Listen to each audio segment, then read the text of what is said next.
Welcome to Hey Coach Tony, the top broadcast of youth sports, where you get to call in and give your opinion. Call 855-HEY-COACH. That's 855-439-2622. Give your opinion. And now here's your host, Tony Fiorino. Bienvenidos y buenos Cinco de Mayo a todos. All right, that's about as far as my high school Spanish is going to take me. So, Mr. Madden, if you're listening, I hope you're proud. This is not ESPN Deportes. This is the Hey Coach Tony show, but it is indeed May 5th, so happy Cinco de Mayo. Everybody, welcome to Hey Coach Tony. I'm your host, Tony Fiorino, and as you know, each week here on Hey Coach Tony, we hit the hottest topics in youth sports, and whether you're listening on the air, online, in the car, at home, we want to hear what you guys have to say, so we've opened up the studio lines at 855-HEY-COACH. That's 855-439-2622. Since it is indeed Cinco de Mayo, isn't it only fitting that today's show is sponsored in part by Fajitas and Margaritas, the top Mexican restaurant in Western Connecticut. Fajitas and Margaritas located at 129 Danbury Road in New Milford. Call them at 860-355-7340 to learn more about the Cinco de Mayo celebration going on today, including a live DJ, mariachi band, a ton of free giveaways, and don't forget, enough tequila and Jell-O shots to keep everybody happy. Don't know if it's too early in the morning to talk about Jell-O shots. So thanks again to our friends at Fajitas and Margaritas for sponsoring the show today. Hey, I got a lot of emails after last week's show from people complaining that we did not get a chance to play Hey Coach Tony's $99,000 answer. So, by popular demand, I'm going to hit that first. First caller with the correct answer to any of these questions will get their choice of a Hey Coach Tony t-shirt or a coffee mug. So I'm going to read the questions first, and then we're going to see who has their thinking caps on this morning. By the way, I don't want to forget, joining me in studio this morning is Michelle Mason. Michelle is the head women's lacrosse coach at Iona College. Been there for about 4 years now. The program is continuously improving. She's a very well-respected figure in women's lacs, and I understand this year is launching several high-level camps throughout the state of Connecticut for the summer, and we're going to let her talk about those a little later on in the show. But, Michelle, welcome to the show, and thanks for joining us. How are we doing this morning? Doing great. Thank you for having me. Excited to be here. My pleasure. My pleasure. So, listen, I'm going to roll through these questions, and if you think you have the answer, just give us a call at 855-HEY-COACH, and like I said, you get a coffee mug or a T-shirt. So I'm going to hit these all first, and then we'll give Michelle a chance to answer some of these as well. But first question. And this one's pretty general, and if you've listened to the show, you should have an idea of this one.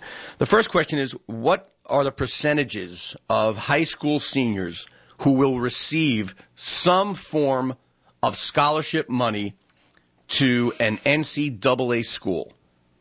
Now, I think it's important to note that there was a study done very recently, and these numbers have been revised. So if you read my book, I'll give you a hint. The answer is wrong, or at least the answer has changed. But, yeah, the first one is, what percentage of high school athletes will receive some form of scholarship money to an NCAA school, Division I, II, or III? Now, which is really the reason for the survey, is I want to talk about kids that just go on and play college sports. So this recent survey, it polled the NCAA for statistics on the odds of just playing college sports. We're going to discuss the figures for 5 men and 1 women's sport, and these are only sports that can lead to a professional team career. So if you're a tennis player, don't get your panties in a bunch. We're just not talking about that. It's not a team sport. Girls lacrosse, I'm a huge fan, so coach is looking at me like I got 2 heads. We can't talk about that either. But let's just jump right into these. So the sports are, first we'll start with the men's sports. No particular reason, Coach.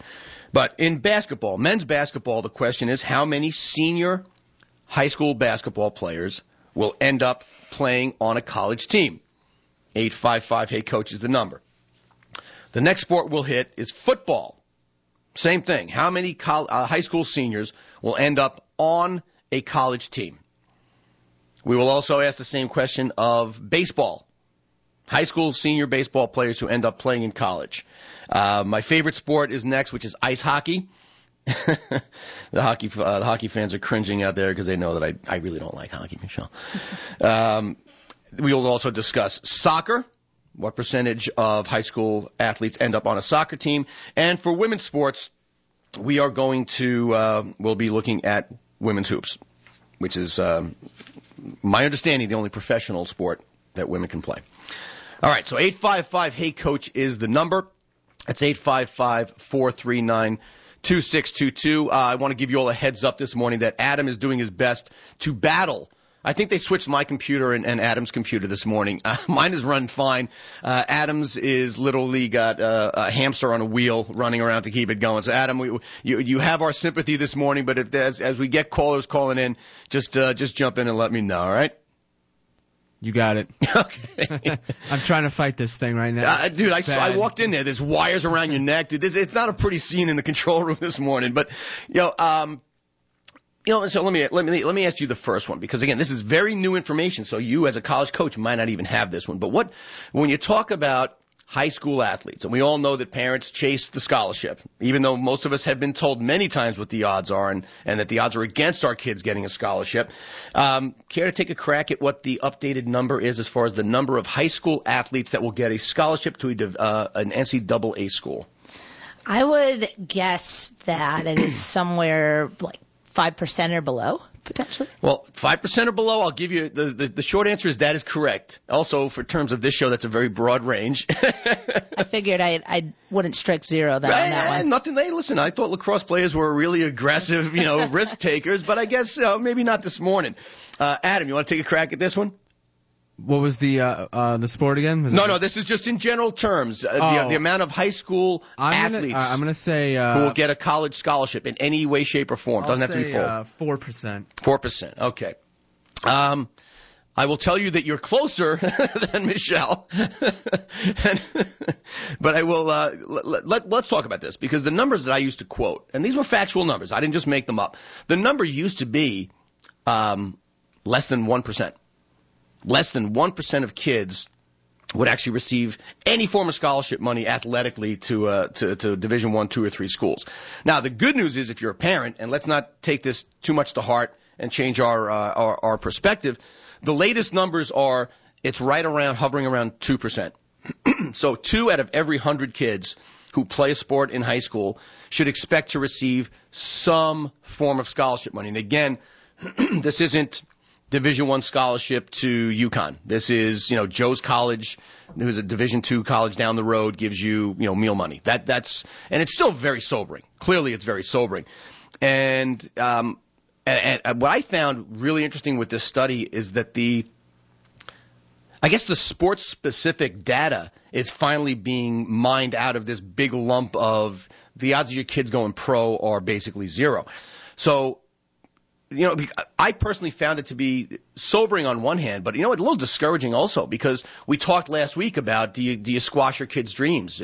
If my kid says I want to be shortstop for the Yankees, part of you has to give them some good old fashioned pragmatism, but at the same time, if you're going to have that conversation, you need to have the information in front of you. So we're going to move on and talk about the odds of just going on and playing in college, because I do think that it's important for kids to continue their athletics career.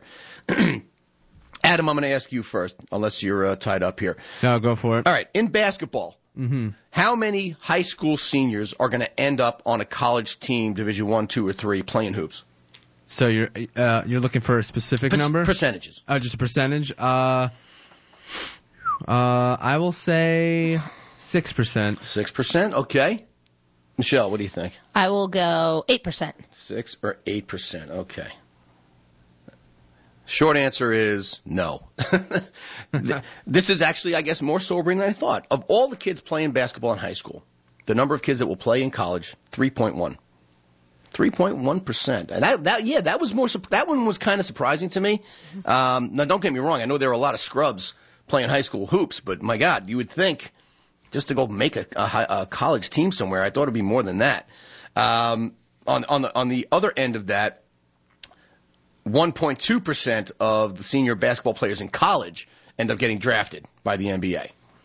So that's 1 in 75 college hoops players. So if you want to extrapolate a little bit more, the sobering number is 0.03% of high school basketball players will get drafted by an NBA team. So, yeah, I thought this was going to be a little less sobering. Maybe this is a really bad cold glass of water in the face. But, yeah, I guess if you put the numbers together, and I did the math, 3 out of every 10,000 high school basketball players will get drafted by an NBA team. That's a rough go. Thank God my kid doesn't play basketball. But guess what? It doesn't get all that much better for some of these other sports. All right, you guys got a chance to redeem yourself. We're going to move on to football. Adam, what percentage of high school football players will play in college? I'll go 7. 7? Okay. I'll go 5. 5. Wow. What if I told you both get a shirt because smack dab in the middle is 6%? 6%. And again, I would have thought the basketball numbers would have been higher. Mm-hmm. You just talk about the size of rosters in high school football and just the sheer, size and weight barriers to entry. Boy, I would have thought it would have been much, much less. But yeah, that works out to 1 in 16 high school football players, seniors, will go on and play in college. Now again, we'll continue to have some fun because I was up late last night doing the math. 1.7% of college football players will wind up getting drafted. Oh, and by the way, I got to say this. All right, I wanted to say it last week. Before my show, I was listening to Darian Mel. Can we stop talking about the NFL draft? Please, God, please, can we stop talking about the NFL draft? Mel Kiper is great. I love him. The guy puts food on the table talking about college football and the draft. It's over, Mel. Drop it. Nobody cares anymore. If you're one of those people who sat in front of the TV and watched 3 rounds of the NFL draft, just go play in traffic. Just weed out the gene pool. Go play in traffic. That was just ridiculous. I wanted to see who the Steelers picked first, and even I felt like a loser doing that. No more NFL draft. Please, I beg you. The whole sports media industry took 3 weeks off and just talked draft. Ridiculous. All right. My early morning rant is over. But, yeah, 1.7% of college football seniors will get drafted. So, again, what does that extrapolate out to? 0.08% of high school seniors will be drafted by an NFL team. 8 in 10,000. All right, now we're on to the really good stuff. My favorite sport, what I played, baseball. What percentage of high school seniors playing baseball are going to go on to play in college? Go ahead, Adam. 8. You're just going to keep saying 8? Oh, no, you said 7 last time. I said 7. All right, Michelle. I'll go 5 again. 8 and 5. Wow. What if I told you 6.5? You guys are right in the middle again. The right. Bookends. The head coach Tony bookends. Yeah, 6.5%. And again, that's a number I thought would have been just higher. I really would have thought. I mean, listen, baseball's a skill game, and I was really good at it, and I played in college. But the point is, I don't know why those numbers are where they are, but it's definitely sobering to see it. So 3 out of 50 basically are going to play baseball in college. Now, I'm going to ask you guys this one. Of the college baseball players, what percentage? I'm going to ask you this one instead of just telling you. What percentage of them will be drafted by a Major League Baseball team? All right, I'm going to go high on this one. I'm going to go 9. 9, Michelle? I'm going to go 2. 2. Adam. What if I told you missed by 0.1? Oh, well, wow. you got to give it to me then. Dude, you know what? Well, yeah, but you don't get a mug. I'm still convinced you stole the Hey Coach Tony mug because I'm still drinking out of the Dunkin' Donuts cup. And here's why that. Adam, let me ask you, why did you make that number higher? Well, I know the MLB draft is 50 rounds. It's ridiculous. And then, by the way, I keep telling everybody how good I was. I didn't get drafted. And thank you for that. Yeah, shut up, Adam. Sorry. I was a nationally ranked player, but yeah, there are 7,000 rounds. If they televised the MLB draft, it would be like watching Roots. Yeah, and not only that, it would take 8 days and 7 hours a day. Yeah, it'd be so boring. But yeah, but even at that number, that works out to less than 0.5% of high school baseball players will get drafted. Well, and then even after that, they're probably never going to make it to the MLB anyways. Adam, for a kid who doesn't have an athletic bone in his body, you nailed that one pretty good, Adam. Because no, but all kidding aside, it's kind of the running joke of baseball players. And again, it makes me feel worse about it. But meeting someone who got drafted, it's really not a big deal. And they'll even tell you, because you'll have your cup of coffee in the minor leagues, and then you'll realize that every year there are 7,000 rounds of the draft. And there's some kid at your position who is younger than you. I won't do the rest. Disney would fire me. Never mind.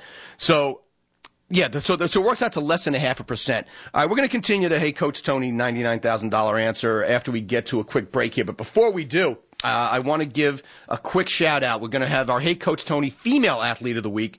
This week it's brought to you by our friends at College Nannies and Tutors of Darien, Connecticut. At College Nannies and Tutors, they help build stronger families by creating happy children and successful students. Whether it's role model care that comes from their college nannies or the one-on-one attention from their college tutors, they are committed to helping you build a stronger family. Listen, we all want the best for our kids, so call College Nannies and Tutors at 203-987-3343. Our Hey Coach Tony Female Athlete of the Week is Darien High School's Jessica DeMaio. And isn't it interesting that on Cinco de Mayo we are honoring Jessica DeMaio? She threw a no-hitter against rival New Canaan in a 5-0 victory. Even more impressive, she was just one walk shy of a perfect game. The only batter reached base on a walk in the 6th inning. Jessica struck out 10 and was pitching with a 1-run lead for the first 5 innings before Darien scored 3 runs in the top of the 6th to give her a nice little cushion. She then went on to strike out 10 in her next start, where she led Darien to a 12-1 win over Greenwich. She scattered 6 hits in 7 innings. Greenwich's only run was unearned. That's one heck of a performance. So congratulations, Jessica DeMaio, on being named our Hey Coach Tony Female Athlete of the Week. Want to remind you again, Athlete of the Week's been brought to you by our friends at College Nannies and Tutors of Darien, Connecticut, building stronger families by creating happy kids and successful students. We all want the best for our kids, so call them today at 203-987-3343. College Nannies and Tutors is the nation's most complete resource for customized nanny and tutoring services. With strong, dedicated local ownership, they have the passion and the means to provide a nanny or tutor precisely targeted to your family's needs. Through their role model care, they offer a complete set of child care solutions from parents' night out to full-time caregivers, and their tutors help students reach their full potential through one-on-one mentoring. Individual attention is the best way for students to make progress, and while they believe in proven approaches to teaching, the most important thing in their mind is how each student will succeed. Call College Nannies and Tutors of Darien today at 203-987-3343. If you want to nominate someone for Athlete of the Week, shoot me an email at heycoachtony@gmail.com or put it up on the Facebook page at heycoachtony.com. Stick around, everybody. We'll be right back. Coach Tony. Hey, welcome back, everybody. Just want to remind you that every Saturday morning, 9 a.m., you can hear Hey Coach Tony live on the air, 940 and 1510 ESPN radio in New York and Connecticut, and live online at ihide.com by going to heycoachtony.ihide.com. Also want to remind you today's show is sponsored by Fajitas and Margaritas, top Mexican restaurant in Western Connecticut. Fajitas and Margaritas is located at 129 Danbury Road in New Milford.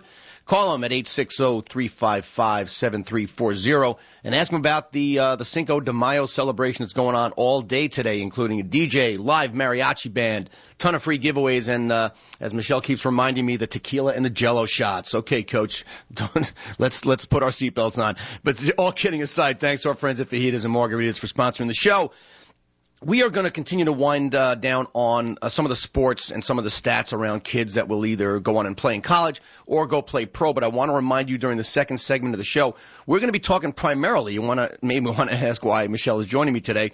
We're going to talk about safety in girls lacrosse and specifically the ongoing debate between whether or not girls should or should not wear helmets. And I'm personally looking forward to learning an awful lot and asking my own questions, but we'll take your calls at 855-HEY-COACH. All right, where we left off on the Hey Coach Tony $99,000 answer, and by the way, no one got a T-shirt or a coffee mug yet. We're leading up to ice hockey. I'm trying to say something cute, but I don't mean to piss off the hockey fans. I really don't. I just think there's some fundamental things wrong with your sport. Love your game, hate your sport. And I'll leave that there unless someone asks me about it. But getting back to what we were talking there, Adam, ice hockey. What percentage of high school seniors will go and play and just be on a college hockey team? I'm going to go pretty low. I'm going to go 4. 4, okay.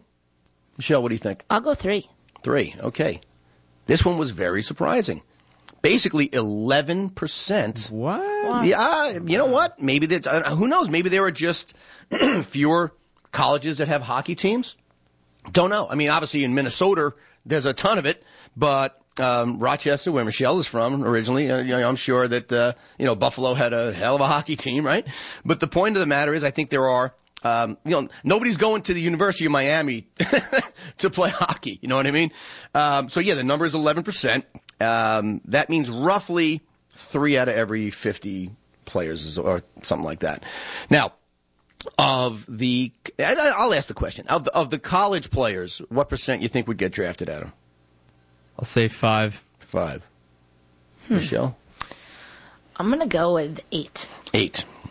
Adam, you are closer, 3.8%. 3.8%. And I don't know why that is, and I hate to say something like I don't care why that is, but let's face it. Basically, I think that's the highest ratio. No, it's not. It's baseball was actually higher. 0.32% of high school seniors will eventually be drafted by an NHL team. All right, on to soccer. The world's game, right? People will have you believe the game we should be playing 12 months out of the year, every year, until your young knees decide to just cave in and quit on you. It is obviously a very popular sport, and I always joke that the reason it's popular is any idiot can run and kick. Now, that's a good one. Well, but hang on a second, because you know what? In a sense, it's true. And if you listen to the show, you know that my youngest daughter is a very accomplished soccer player. She plays on a very competitive team. But the fact is, what I mean by that, and I'm trying to hold it back, but I do say that, and I almost got punched in the face at a party for saying it to a soccer dad. But at the youngest age, it is without question the easiest sport, which is why we have, the embryo league. Kids are out of the uterus and they are just running around kicking a soccer ball because you can. And it's painful to watch just like anything else. But to excel before the lines start to light up with people who want to kill me, to excel, just like any other sport, you have to be really good. And there are subtleties to soccer that I'll never get, and I'm amazed watching my daughter play. All right, there's the disclaimer, Disney, if you're wondering. But back to the point here. What percentage of high school soccer players, and this is men's soccer players, will go on to play in college? Go ahead, Adam. The number is 6. The number is 6? I'm going 8.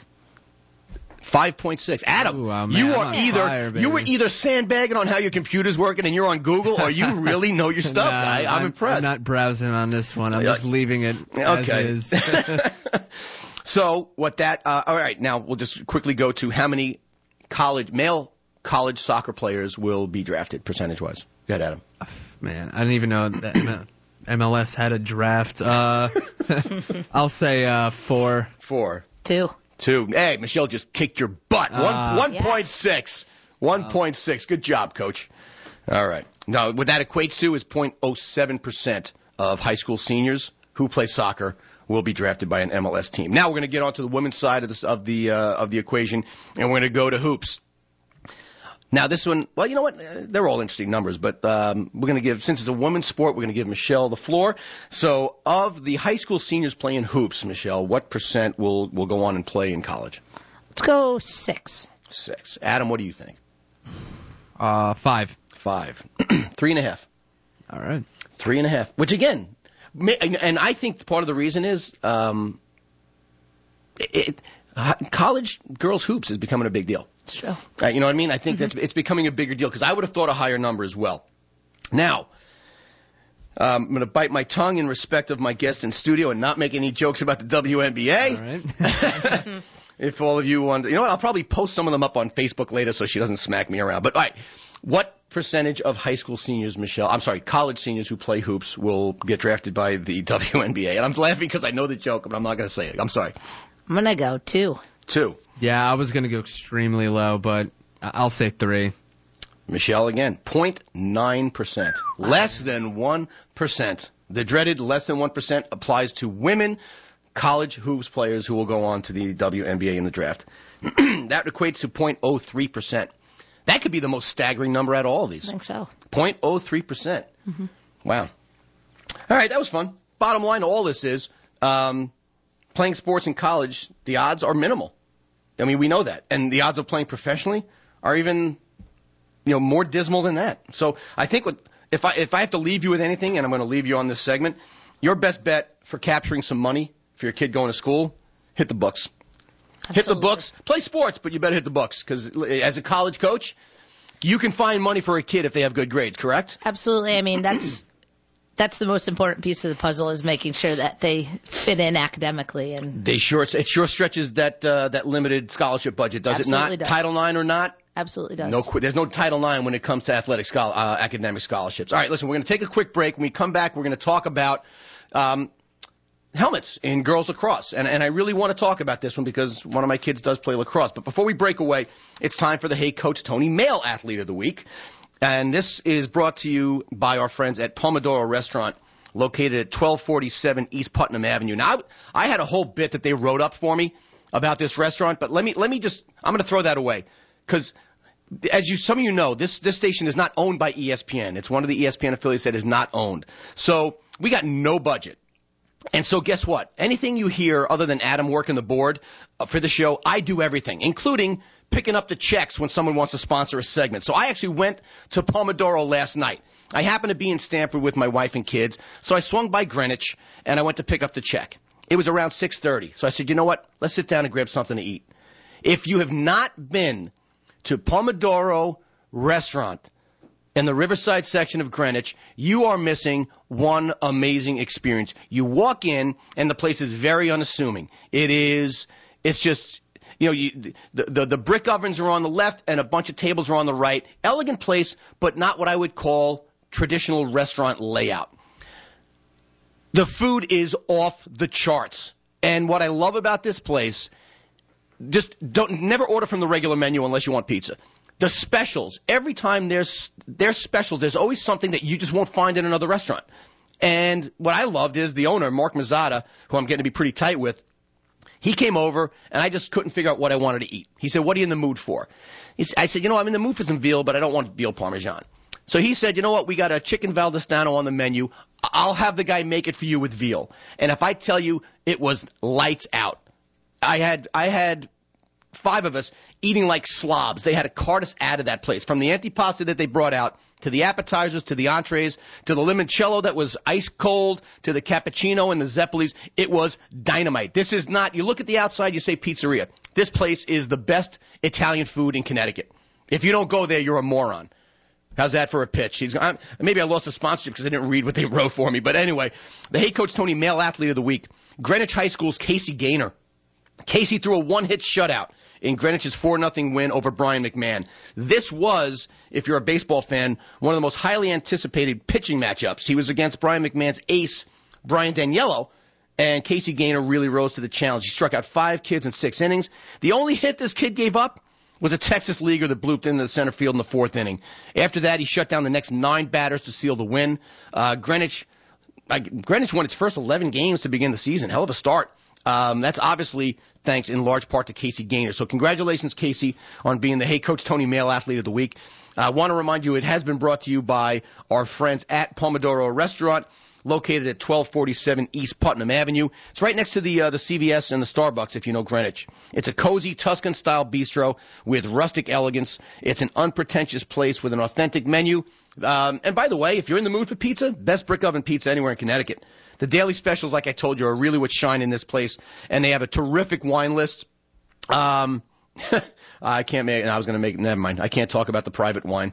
Mark makes his own wine, and it will knock you out. The stuff is dynamite, but you can't buy it.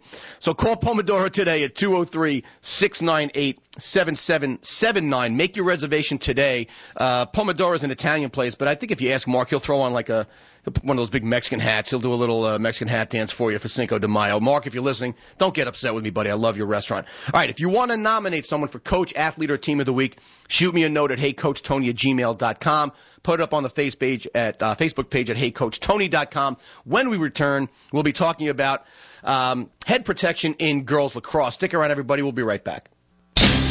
Coach Tony. Hey, welcome back, everybody. You're with Hey Coach Tony. This fine Cinco de Mayo, every Saturday 9 o'clock, you can listen in on Hey Coach Tony. Want to remind you that the show's sponsored this week by Fajitas and Margaritas, located at 129 Danbury Road in New Milford. It is, in my opinion, the best Mexican restaurant in Western Connecticut. Call them at 860-355-7340 and learn more about the Cinco de Mayo celebration going on all day. Live DJ, mariachi band, a lot of free giveaways, a lot of Jell-O shots, a lot of tequila. So thanks again. And the fact that we're talking about tequila and Jell-O shots during a youth sports show is kind of disturbing. But anyway, well, we're going to talk now because I'm joined by with Michelle Mason, head coach at Iona College for women's lacrosse. There's a guy who writes for Patch.com. His name is Ron Goralski. He's been on the show before. He's great, a really smart guy. He wrote a very interesting piece that piqued my personal interest. As I've mentioned many times before, my daughter Sophia is a lacrosse player, and as she has progressed to higher levels of play, I'm finding the physicality of the game is also progressing. And while it's still considered a non-contact sport, there is indeed more involved physical aspects to the game, like stick checking, using your body for leverage, things like that. Now, also, as many of you know, I have no background in lacrosse, boys or girls.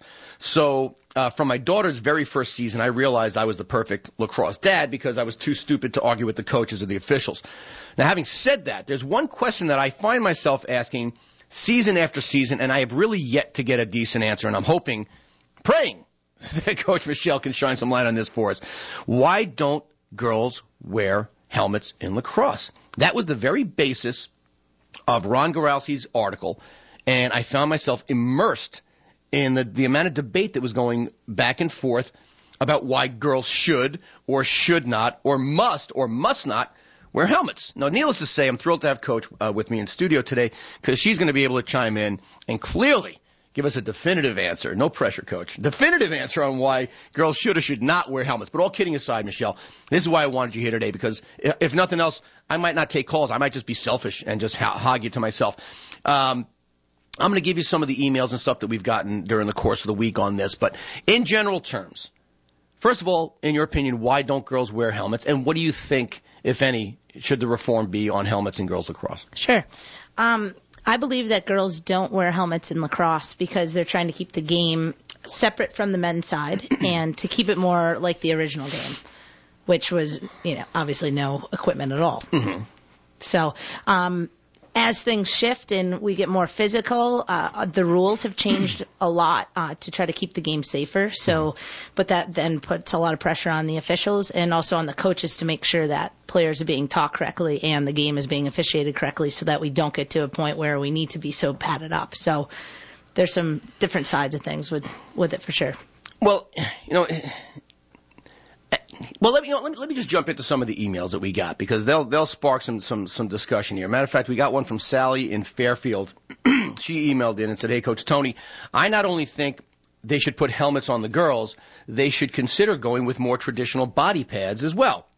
Protection in sports should be the rule and not the exception, and any other opinion on the matter is pure ignorance." Now, that's obviously a pretty strong opinion. What do you think happens if we start to pad up the girls? I think that the game will shift from being the women's game, which the rules are very different than the men's game. The setup of the field is different. There's a lot of similarities, but differences that make the game more about finesse and things like that. So with more pads become, more and more situations that are just like the men's game. Now, and I actually got a couple of emails along those lines. First, let me say that I think I don't have a son who plays lacrosse, but I will tell you women's lacrosse is one of the most enjoyable sports to watch. It's very fast-paced. I think there's enough physicality in it. My daughter loves that part. In fact, I think she leads the league in yellow cards and bruised opponents. I think it was up to her. She'd play boys lacrosse. But I'm wondering if there's a way to increase the protection and let's just agree, let's not change the rules. I would equate this because when the kids were little, I had an opinion about flag football. My thought was, why don't we because kids running after a flag, what would inevitably happen is kids would smack into each other face to face. Right. So I said, geez, let's leave. I got flag. I get it. I think that makes sense. But why not, if nothing else, get them used to the helmets and the shoulder pads, put them in helmets and shoulder pads, and stay with flag. Because let's face it, if you're playing flag football and you just decide to tackle a kid, that's, I believe, frowned upon. You can still enforce those rules while still protecting the kids. I'm not really sure about that one, but we got another one from, I guess, the left side of the aisle from David in Trumbull, who writes in and says, "Hey, Coach Tony, I won't let my daughter play lacrosse because they don't have enough protection for the players. What troubles me the most are the reasons I hear for not offering protection. It varies from girls don't want to wear helmets to it's supposed to be a non-contact sport. A lacrosse ball is hard, and girls are strong enough to cause welts, concussions, or other serious injuries. Girls and boys both wear the same stuff in hockey, even though the checking rules are different, so why can't they do the same for lacrosse? Now, that's actually a pretty good point. Girls hockey and boys hockey, they might be more similar than boys and girls lacrosse, but at the same time, they all wear the same gear. And they've kept the rules kind of separate. What do you think about that? Yeah, I mean, I think that's a really good point. For parents to not put their kids into a sport that is growing so much due to the protection, I think that it definitely warrants some more conversation, it sounds like, with things, which I haven't really heard that side of things. Being at the college level, we obviously like it the way it is and don't want to be running around with helmets, but we're trying to grow the game at the same time. So if this is something where we could get more people involved and there's so much concern behind it. Hey, you know what? I think any growing sport that has this much, I think whenever you've got serious debate on both sides of any equation, it's good for the sport. That means people care. And I think girls lacrosse, while it is clearly not in its infancy, is still in a massive growth phase. I mean, girls, if I'm not mistaken, you can tell me you're a college coach, it is one of the, if not the fastest growing sport, boys or girls in the country. Yes, it is the fastest growing sport. It's like 300 times Don't up. take it personal, Coach. I just thought I'd throw it out there. I didn't have the statistics. But yeah, it's very exciting. Yep. It is an incredible way for girls to just get fit. I mean, if nothing else, if your daughter plays midfield, she's running all over the place. Absolutely. All game long. All right. 855-HEY-COACH is the number in the studio. It's 855-439-2622. If you want to chime in on this one. I got time for one more before we go to break. Sam in Greenwich wrote in, said, "Hey, Coach Tony, maybe you can answer this one for me regarding boys lacrosse.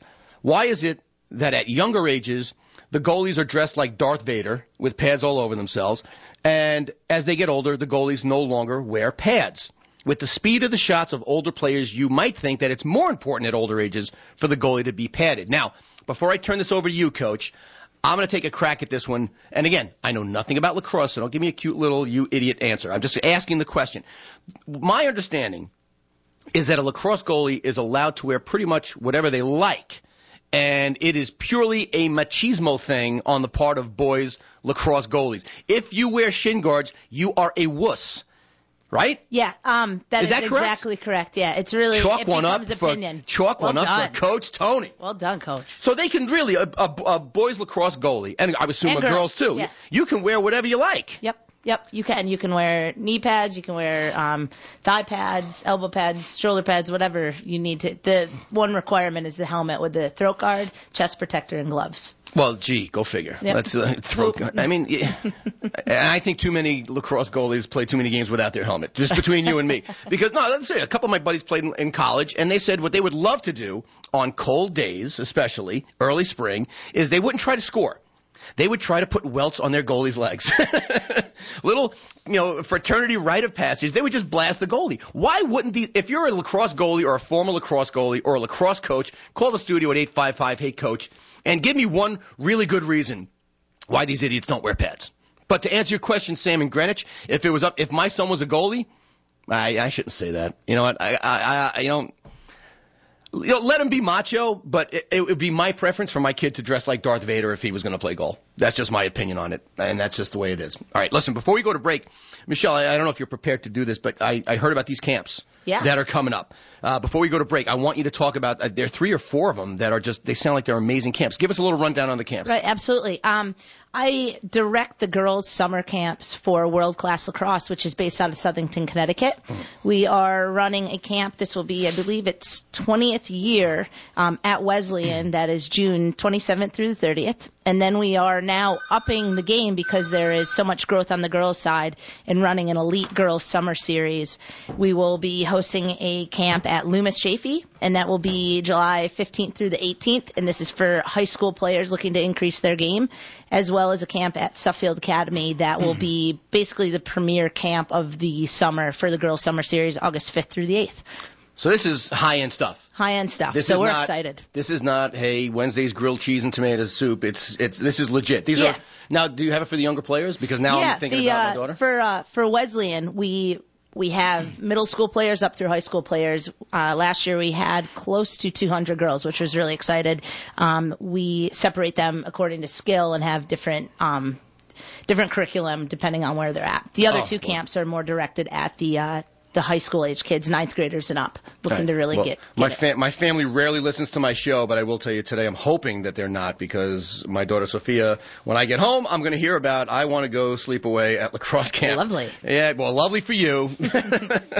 Just one more cha-ching for Coach Tony. Right. All right, when we get back, we're going to continue the discussion on helmets in girls lacrosse. I believe we actually have the author of the blog who is calling in. We're going to start with Ron Goralski when we get back from commercial. You're listening to Hey Coach Tony. Stick around, everyone. We'll be right back. Coach Tony. Hey, welcome back, everybody. You're listening to Hey Coach Tony on ESPN Radio. Reminding you that today's show is sponsored by Fajitas and Margaritas, best Mexican restaurant in Western Connecticut. They're at 129 Danbury Road in New Milford. Give them a call at 860-355-7340 and make your reservations for the big Cinco de Mayo celebration going on all day. Mariachi band, the DJ, a ton of prizes and giveaways, and like I said, needless to say, Jell-O shots and tequila. We're talking this morning about, I guess, overall safety in girls lacrosse, but specifically the use or lack thereof in helmets for girls.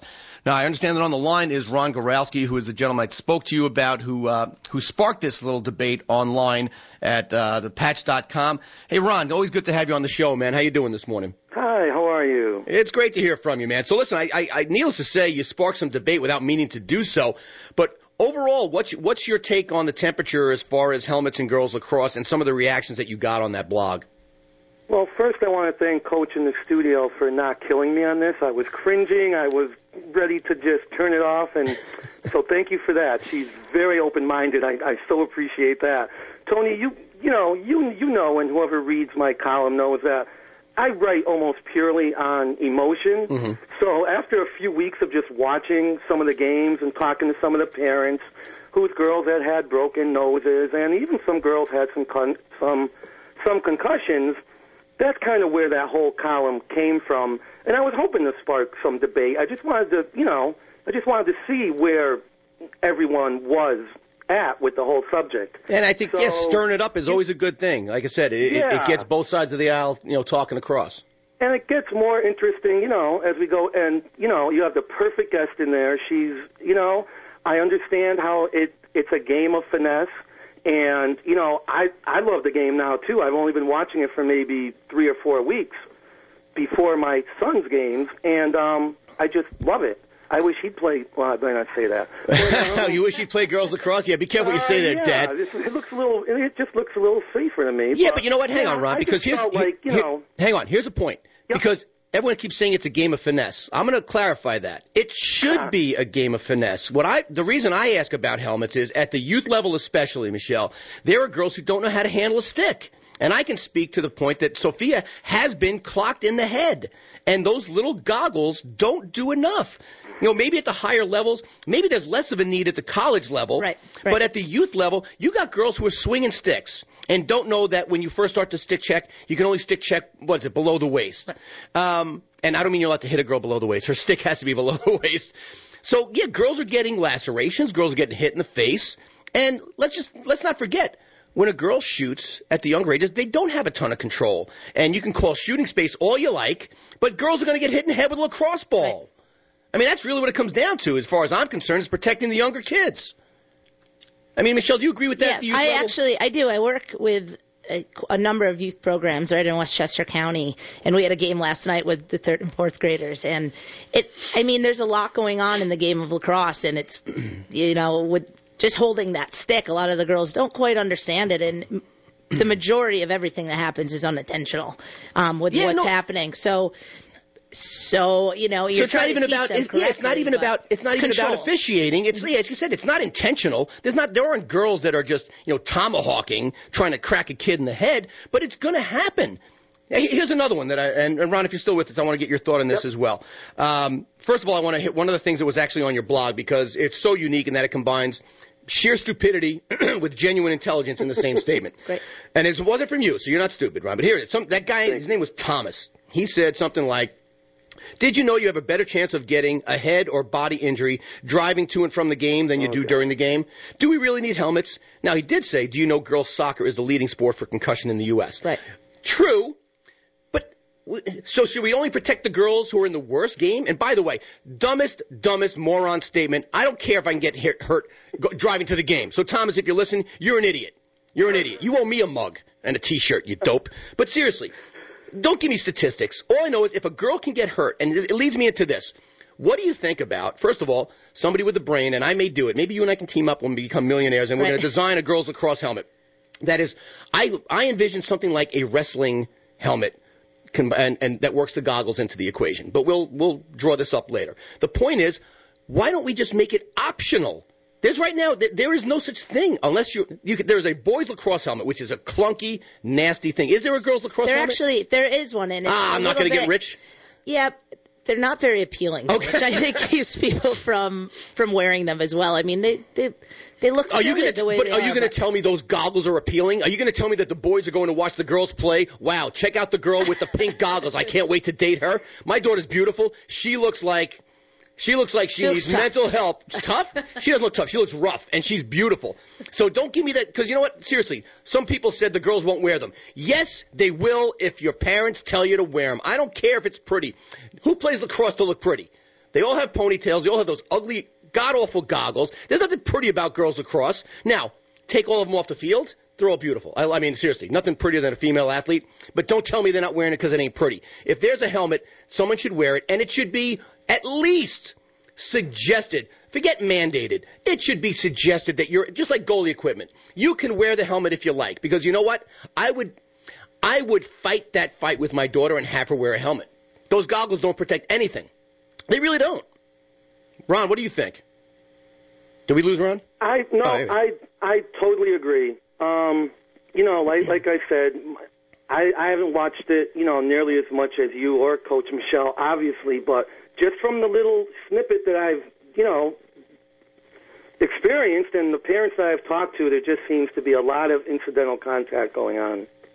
And listen, I'm a lacrosse dad, and I didn't even know there was a helmet for girls. Why is it not? I've been getting emails from every person that has one on the market, believe me. All right, they want me to tout their helmets. So if you're a director of a girls lacrosse league, youth, I'll leave college out of this because I do think the girls know what they're doing at the college level. If you direct a youth league, shame on you if you all have the parents sign that BS code of conduct as, we're not going to be jerks, and we're all jerks anyway. But have it in there that, by the way, your daughter is encouraged. Or did you just at least know, Mr. Fiorino, you dope, that there is a helmet for girls? So much for squashing your dreams of being a millionaire. There's something out there for it. And by the way, if your daughter tells you, I don't like the way it looks, how pretty is she going to be if a stick, and the edge of those sticks can get pretty rough, the edge of a stick cuts across her cheek and she's got a scar on her face. Don't give me that garbage about it doesn't look pretty. I mean, seriously. That one really sticks in my craw. And girls will be girls, but guess what? Parents should be parents. Step up. Get the bone out of your head, stick it in your back, and make a tough decision in the best interest of your kid. These idiots on your blog, Ron, who are talking about the purity of the game, shut up. You're talking about the safety of your kid. And you know what? You want her to be pretty? Let her be pretty into her 40s and her 50s. Ron, listen, man, it's always great to have you on the show. I appreciate you calling in. Well, thank you. And Coach Michelle, you are the perfect ambassador for this sport. I just appreciate your honesty and thank you so much. Thank you. Okay, you guys take care. Bye-bye. All right, man. So do you agree that there's nowhere near enough information? Obviously, like I said, I'm not the best lacrosse dad, but I am a lacrosse dad. I've been a lacrosse dad for now, 3-4 years. I didn't even know there was a helmet. Yeah. I'd say for parents out there, you need to get on uslacrosse.org, I believe it is, and you can get loaded up with all the latest information. There is a ton of research being done. I know that they have doctors that have been specifically working to look at, the helmets and concussions and how they, if they actually protect from concussions or more of the, the cuts and the broken noses and things like that. I don't think that they have as much to do with concussions, although you would assume. No, I agree with you because, listen, football players wear helmets. And they are, and it speaks to what people were saying before. Yeah. Well, yeah, the noses was another one. We've had broken noses, and the goggles. There's so many different kinds, and we've had some that have actually made it worse because they would set on the bridge of a girl's nose and they get hit. So that ensures a broken nose even if you don't get hit in the nose. Absolutely. I tell you, I think you and I have an opportunity here because my guess is the current helmet is probably a little clunky. I like the idea. I shouldn't have said it on the air, but the idea of that wrestling helmet might be, we're done? Oh, Adam, are you kidding me? All right, I guess we're done. All right, folks, listen, Michelle Mason, head coach at Iona, excellent job. Thank you for some great information. Appreciate we will have you back really soon. And by the way, what is it, World Class Lacrosse? World Class. And another thing to check out is Topside Lacrosse if you're in the Westchester County area. A great team. All right, listen, every Saturday at 9 a.m., folks, thanks for tuning in. Enjoy the rest of the weekend.